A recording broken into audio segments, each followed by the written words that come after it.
Of all of these treats you've given us, and yourselves, as you said, you're doing it partly for you. So what's the greatest one for you? In the special? Yeah, in the special. Oh, Reichenbach, Yeah. Because I mean, in that way, with the modern rationale, it was like, well, when we did Reichenbach for Steve Thompson, it was like, well, we're not going to Switzerland.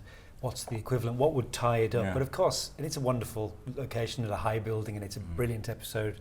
All those things, but of course, secretly, it's disappointing. It's not the waterfall. Yeah. So in a sort of Christmas pudding of treats, it was like, oh, I know. I think I would think that that scene is the equivalent of Tom Baker turning up in the Day of the Doctor. It doesn't actually need to be there, as some people have been getting that to point out. But isn't it great that it is? I mean, there are lots of echoes of other stories. Again, when you first told us that this was based on a couple of lines about Ricoletti, but of course there's loads of other. There are much bigger stories that you've used.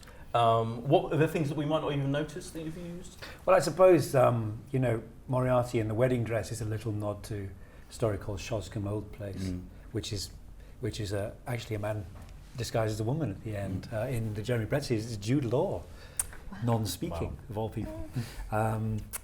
There's obviously there's 5 Orange Pips. There's a bit of Blue Carbuncle. There's the clubfoot is a disguised Chinese joke.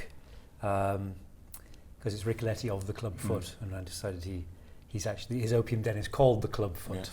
So we had it translated. Apparently, it's correct, but it's too modern. Yes, but that's in his head. It's fine. It's all in his head. It's supposed to be. Note to self: always do things in people's head. Would you ever do episodes which are pretty much not based particularly on, or is it? Well, sort of do. I mean, The Abominable Bride is largely an original story. And they mostly are really. There's fragments, and there's definitely jumping off points. I think probably Study in Pink and Belgravian House are the ones that have the most of the framework. But we're always just looking at favourite bits and always rediscovering bits. Yeah. I've said this before, but the Case of Identity, a beautiful, tiny story, which we used like 3 times, little bits of, because you couldn't really do it.